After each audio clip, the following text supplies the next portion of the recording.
Om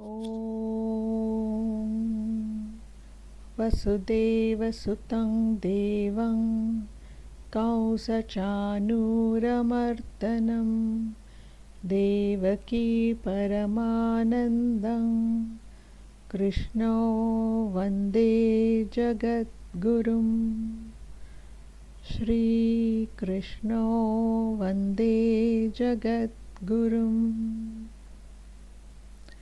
Om Shri Paramatmane Namaha Shrimad Bhagavad Gita Atha Pratamodhyayaha Arjuna Vishada Yoga. Pranams from Dr. R.J. Kalpana. Welcome to the study of the Bhagavad Gita. In this session, we will study Slokas 20 to 47.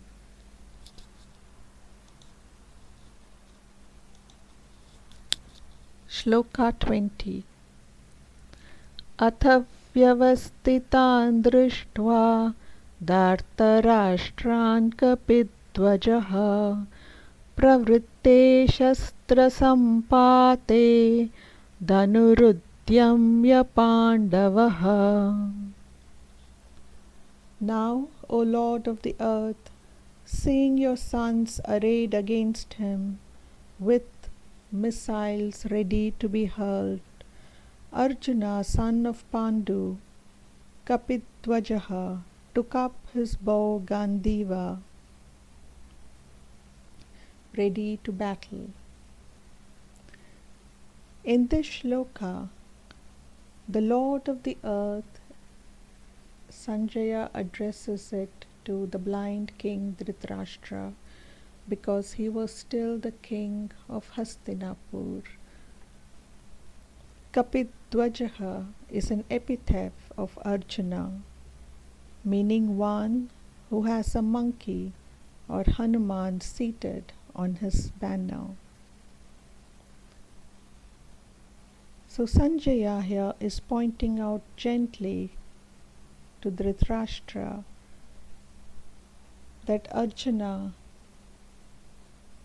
already has his allies against the Kaurava army. He has Krishna and Hanuman on his side. And having observed Duryodhana, his other brothers, and the Kaurava warriors completely arrayed with their weapons, battle ready to wage the war, Arjuna immediately took up the Gandiva bow in his hand.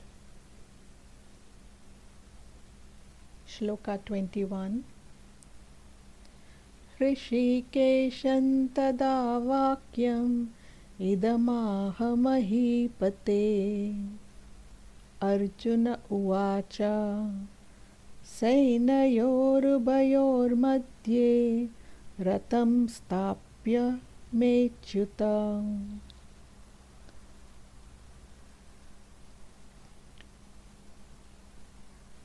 Sanjaya says that having picked up the bow, Arjuna addressed the following words to Sri Krishna.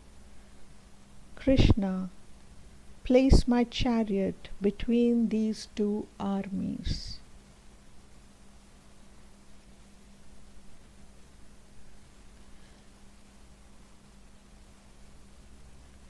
Now here, Arjuna, like a true general, wants to view his enemies. He wants to get a very clear view of who is standing in opposition to him. And therefore, he addresses Krishna as Achyuta, meaning one who is never vanquished, who has ever remained established in his divine self. And so he says, place my chariot between these two armies. Shloka 22. Yavadetanirikshehain yo dukhamanavasthitan kairmaya sahayodavyam asmin ranasamudyate. And keep it there till I have carefully observed these warriors drawn up for battle, and have seen with whom I have to engage in this fight. Still addressing Krishna, Arjuna gives very precise instructions that he wants to have a crystal clear view of those warriors who have taken up arms against him. So let the chariot be in the middle of the armies, that he can closely examine all the warriors arrayed in their battle uniform. Arjuna here wanted to come to grips that whom he would have to vanquish in this dreadful business of war that he was engaged in. Shloka 23. Yotsyamanavekshyaihain ya etetra samagataha dhartarashtrasya dhurbuddhair yuddhe priyachikirshavaha. I shall scan the well-wishers in this war of foolish-minded Duryodhana, whoever have assembled on this side and are ready for the fight.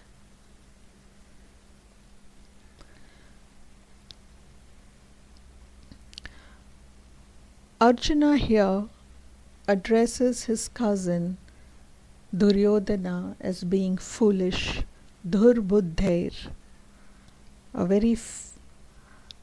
very epithet of foolishness, that he would take up wars and go against Arjuna and the Pandavas, and this action will be the death of him. And now he wants to look at all the well-wishers who have aligned themselves with Duryodhana in this upcoming war, and he wants to see their own foolishness at making such a decision. They might be great heroes in fight and eager to participate in, but the spirit of challenge in Arjuna's mind was very clear. He wanted to teach them all a lesson that it does not pay to be on the side of the foolish Duryodhana. 24 Shloka and 25. Sanjaya Uvacha Eva Mukto Rishikesho Gudakeshena Bharata Sainayorubayor Madhye Stapiyatva Ratottamam. Bhishma Drona Pramukhathas Sarvesham cha Mahikshitam Uvacha Partha Pashyaitan Samavetan Kuru Niti. Sanjaya said, O king, thus addressed by Arjuna, Shri Krishna placed the magnificent chariot between the two armies in front of Bhishma, Drona, and all the other kings, and said, Arjuna, behold these Kauravas assembled here. Arjuna in the shloka is addressed as Gudakesha, meaning one who has conquered sleep. Arjuna is never overcome by lethargy. His mind is sharp, his intellect brilliant. His wits are never dull. Sanjaya's intent was to point out to Dhritarashtra that he could never expect his sons to overcome Arjuna, who was always alert. And he placed the chariot in front of Bhishma, Drona, and all the other kings. And Krishna says, "Behold those Kauravas assembled here." There is a very special significance in this phrase, "Behold the Kauravas." By this time, Krishna is gently introducing the concept of detachment, vairagya. Gently detach yourself from all the attachments that we have, be it relationships, be it material possessions, be it in the world of matter, because nothing lasts forever. In the coming chapters, we will address this point in greater detail, but for now, suffice to note the importance this particular phrase contains.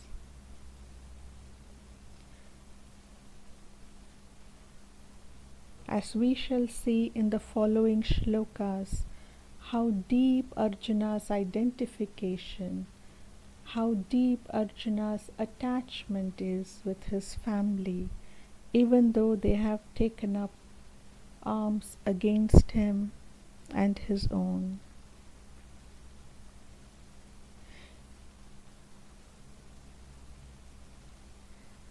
Hearing the above words of Krishna as to what Arjuna did, now is being described by Sanjaya in Shloka 26.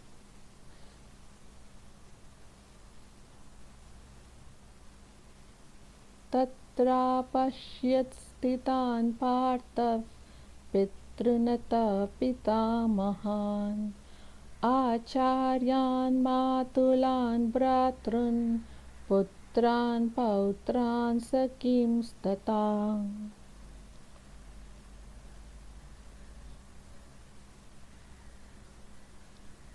Now Arjuna saw stationed in front of him his uncles, his granduncles, his great-granduncles, teachers, maternal uncles, brothers, cousins, sons, nephews, grandnephews, even so, dear friends, fathers-in-law and well-wishers as well, in both sides of the armies, the Pandavas and the Kaurava army. Arjuna scanned the two armies and noted all his relatives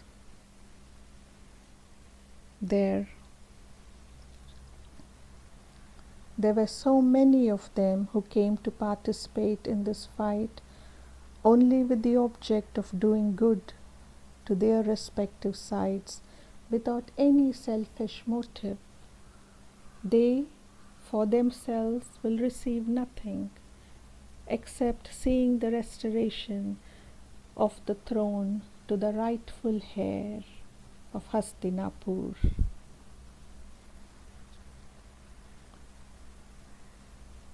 Shloka 27.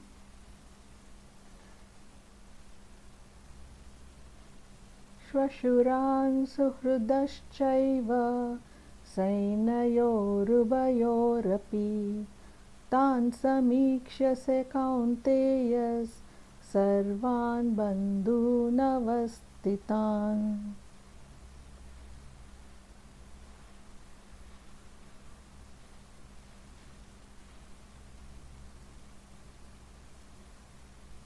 And though he sees all his relatives, all his friends, all his near and dear ones arrayed for him and against him.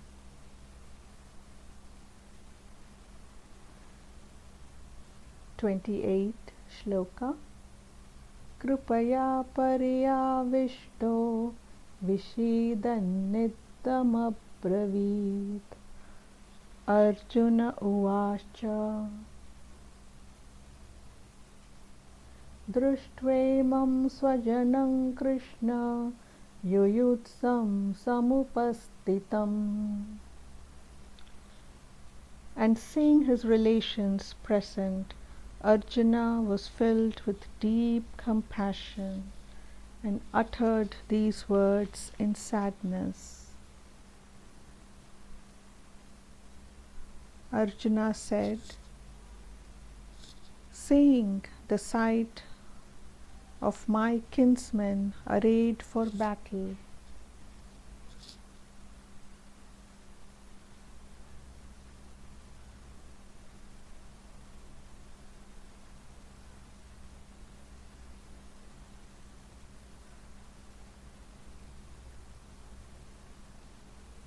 I see them all arrayed for battle and eager for war."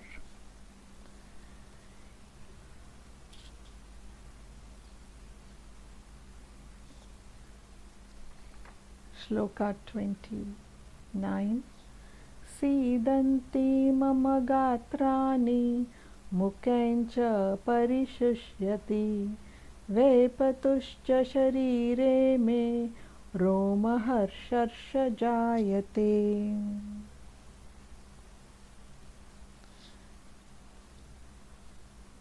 My limbs give way, my mouth is parching. A shiver runs through my body, and the hair is standing upright. So now, a deep fright has ignited in his heart, and that fright and that fear has produced a reaction on his body in the form of trembling of limbs and his hair standing upright. Shloka 30. Gandivam sramsate hastat tvakchaiva paridahyate na cha shaknomyavastatum brahmativa cha me manaha. The bow Gandiva slips from my hand, and my skin too burns all over. My brain is whirling as it were, and I can stand no longer. The Gandiva bow possessed by Arjuna is a celestial weapon, and it is said to be the best of weapon, for it possesses incredible power within it. And it is with this bow that Arjuna has conquered the gods and the men.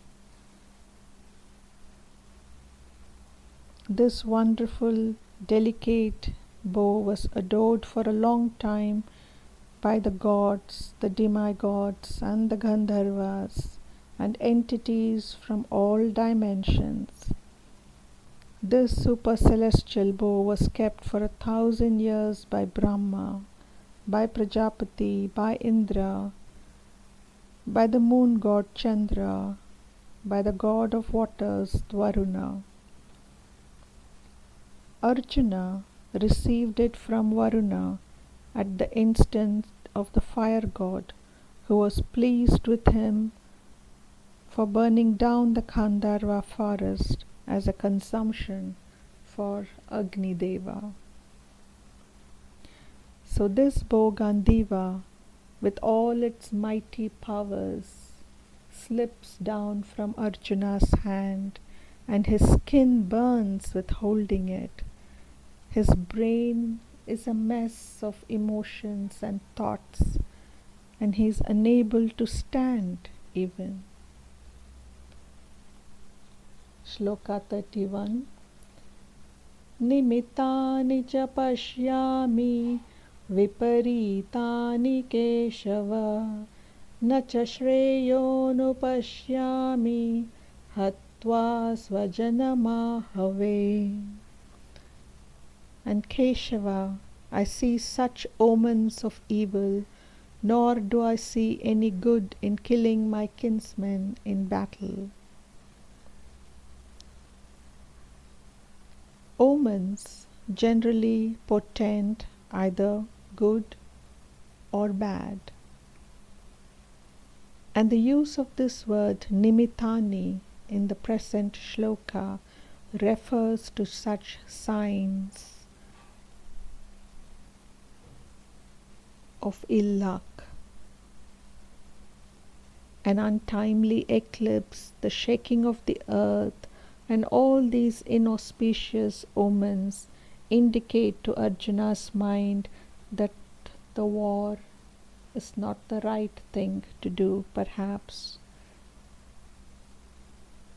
And so he says, I do not see any good in killing my kinsmen in this battle. Shloka 32. Na kangshe vijayam krishno na cha rajam sukhani cha kinno rajena govinda kim bhogair jivitena va. Krishna, I do not covet victory, nor kingdom, nor pleasures. Govinda, of what use will kingdom or luxuries or even life be to us?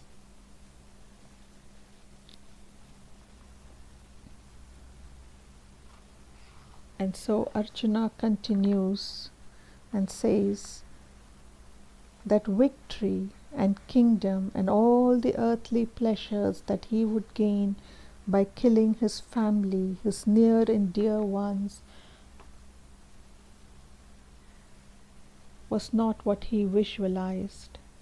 This slaughter that would take place would bring him in this world and in the next nothing but mental agony and torture. And he addresses Krishna here as Govinda. Govinda is the beloved name of Krishna when he was herding cows in Vrindavan, a most idyllic time when he was just a cowherder, a son of Nanda Gopal and Yashoda. He calls upon that compassionate, loving person known as Govinda in Vrindavan and says, what use will kingdom or luxuries or even life be to us if we slaughter our entire family?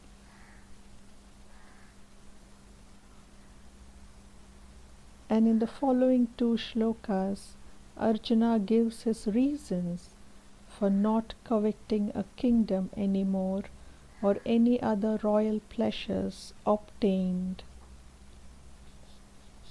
Shloka 33 and 34. Esha marte kangshitanno rajyam bhoga sukani cha ta imeva stita yuddhe pranan syatyakatvadhanani cha acharya pitarah putras tataiva cha pitamahaha matulashvashurav pautrash shayala sambandhan stita. Those very persons for whose sake we covet the throne, luxuries and pleasures, teachers, uncles, sons, nephews, granduncles, great-granduncles, maternal uncles, father-in-laws, grandnephews, brothers-in-law and other relations, are here arrayed on this battlefield risking their lives and wealth.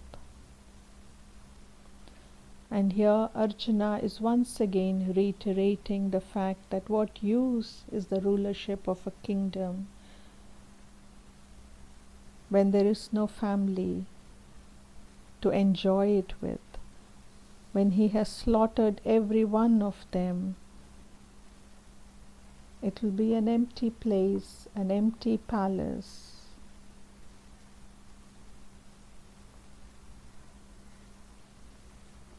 Showing the relation in which he stood to the heroes assembled in the two armies, Arjuna now expresses his unwillingness to kill them. In Shloka 35, Etanahantumicchami natopi madhusudana api trailokya rajyasya heto kinnu mahi krute. O slayer of Madhu, I do not want to kill them, though they should slay me. Even for the throne of the three worlds, how much the less for earthly lordship.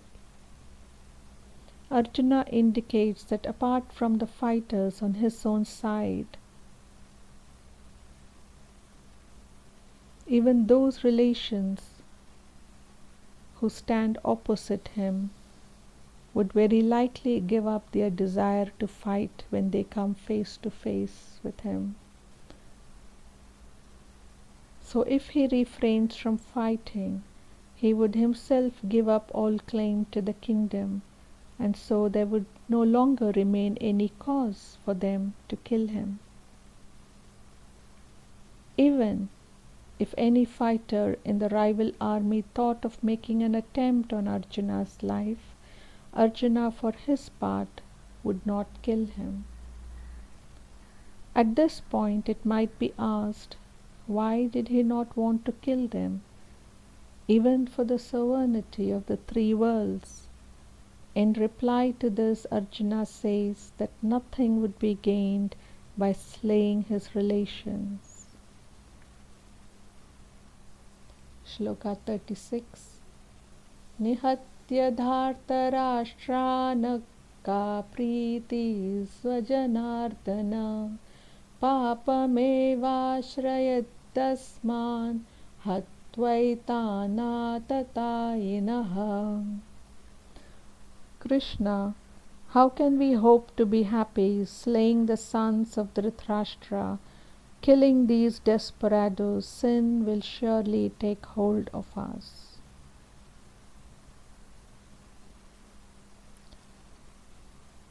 Again Arjuna says that the slaughter of Dhritarashtra's sons, the Kauravas, and their associates would only incur in more samskaras. Surely nothing good will happen as a result of this.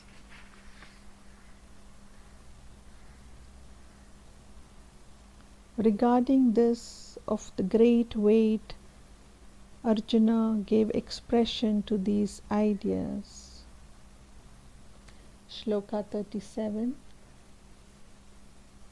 Tasmanarhavyam hantum dhartarashtran swabhandhavan swajanam hikatam hatva sukinasyama madhava.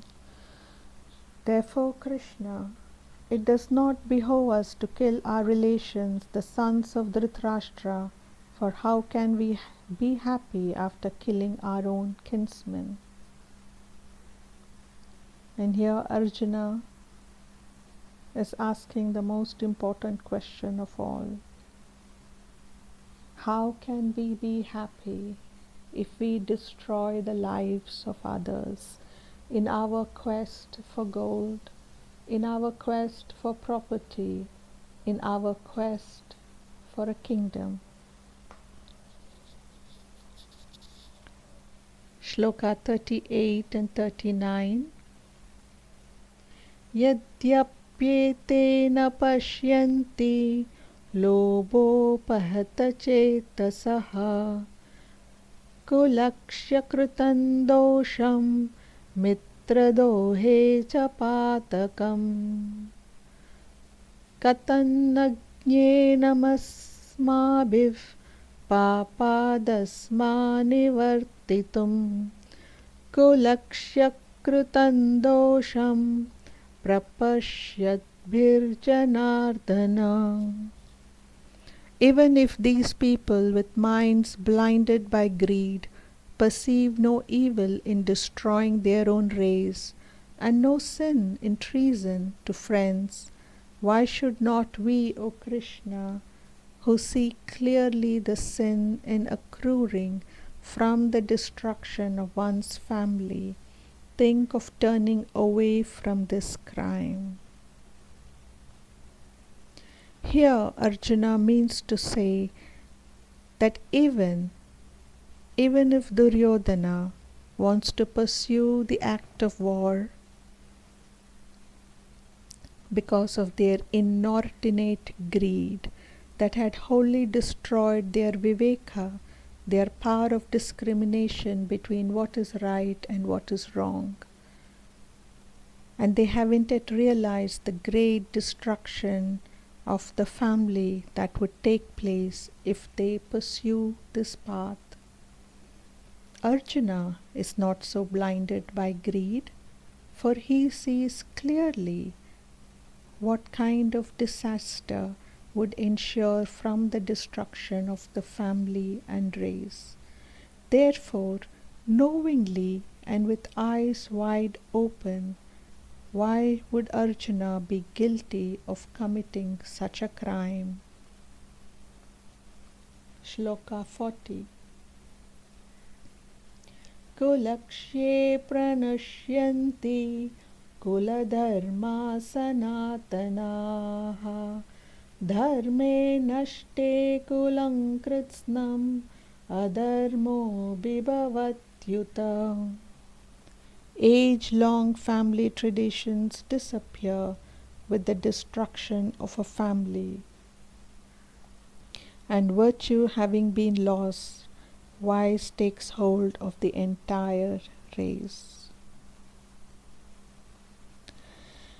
Family traditions are generally handed down from generation to generation, and it is these traditions, it is these customs that help maintain the standard of conduct of the family and prevent its men and women from going astray and taking a wrong path. These beneficial customs and usages are known as family traditions. And when families are destroyed, traditions are destroyed, because the older members who possess the knowledge of these customs and traditions disappear, and there is no one left to pass on such knowledge. The younger generation struggle to understand, and they too, over a period of time, lose any grip they have on this knowledge, and all these traditions disappear. And therefore, no longer will anybody walk on the path of virtue.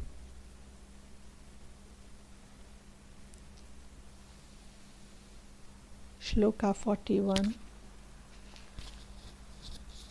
Adharma bhivavat Krishna pradushyanti kulastriyaha strisho dushtasu varshneya jayate varna shankaraha. With the preponderance of wise Krishna, the women of the family become corrupt, and with the corruption of women, O descendant of Vrishni, there ensures an intermixture of varnas. When family traditions are lost, men and women lose all forms of restraint. They become tainted by vice because no longer do they know the right path to take, the path of dharma to walk upon. And therefore, women, who are generally the keepers of knowledge, the keepers of moral standards in a family, they too lose their grip over their families. And then what happens? Arjuna reminds Krishna and says that the purity of the race maintained from generation to generation gets lost. And now no longer anybody knows which varna to follow. No longer do people understand their own gunas, their own tendencies. This is a very important point to note here, and there is an entire chapter on this that we will look at in greater detail. 42. Shankaro narakaiva kulajnanan kulasya cha patanti pitaro heshal lupta pindodaka kriyaha. Admixture of blood damns the destroyers of the race as well as the race itself. Deprived of the offerings of rice and water, shraddha, tarpana, etc., the manes of their race also fall.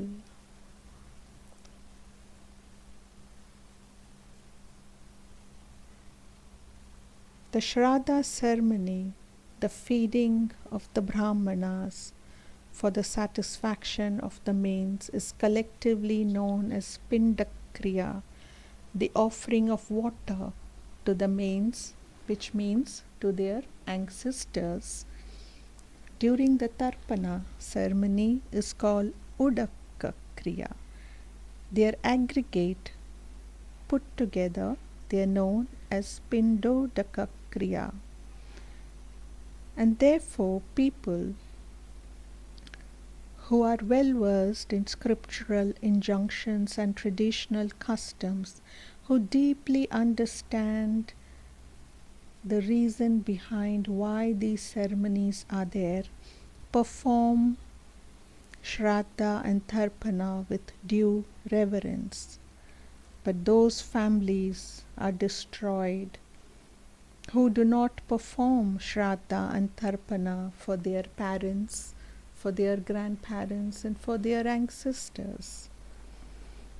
And so what happens? They fall down from the path of dharma, and no longer do their own children know what is right and what is wrong. And so they set into motion adharma. One generation stops shraddha and tarpana performance, their children too will stop. And then what happens to the ancestors? The ancestors will fall down from wherever they are.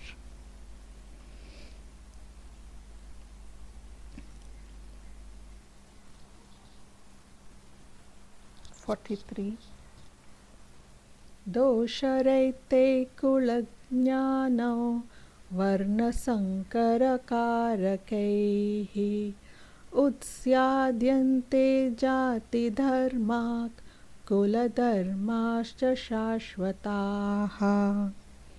Through these evils bringing about an intermixture of castes, the age-long varna traditions and family customs of the killers of kinsmen get extinct. The codes of right conduct have been handed down from generation to generation. And when the war takes place and people get killed, the family traditions disappear. There is a destruction of race, destruction of family traditions, preponderance of vice, and the fall of women from the ideal of chastity. And dharma finally dies a natural death. 44. Utsannakuladharmanam manushyanam janardana narake niyatam vaso bhavati tyanushruma. Krishna, we hear that men who have lost their family traditions dwell in hell for an indefinite period of time.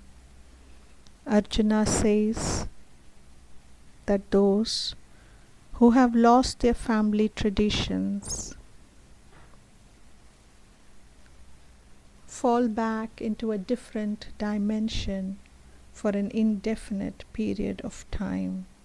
They go to the dimension of Naraka and stay there for a long, long time before they even get an opportunity to be reborn as a human. 45. Aho bat mahat papam kartum vyavasita vayam yadrajya sukhalobena hantum swajanamudyataha. What a pity, though possessed of intelligence, we have set our mind on the commission of a great disservice. Due to lust for throne and enjoyment, we are intent on killing our own kinsmen. Ahobat here means, oh, what a pity, an expression of great sorrow. Arjuna shows that although Pandavas have extraordinary intelligence and are virtuous, this is no proper way for them to be involved in the pursuit of their throne, and this would be a great blunder on their part to engage in war. 46. Yadi mam pratikaram ashastram shastrapanayah dharta rashtrarane hanyus tanme kshemataram bhavet. It would be better for me if the sons of Dhritarashtra, armed with weapons, killed me in battle while I was unarmed and unresisting. In this shloka, it shows the complete and abject despair of a warrior who has fallen to the depths of depression. For which warrior would want to be killed unarmed and unresisting? That goes against the code of honor of warriors. Each and every warrior would want to go down gloriously in a fight. But Arjuna says it is better if the sons of Dhritarashtra kills him in battle while he was unarmed.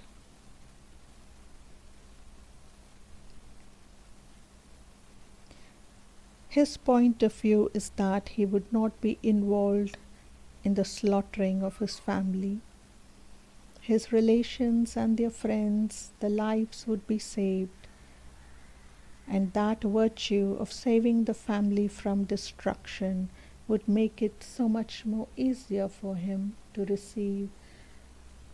proceed towards higher spiritual dimensions. Shloka 47.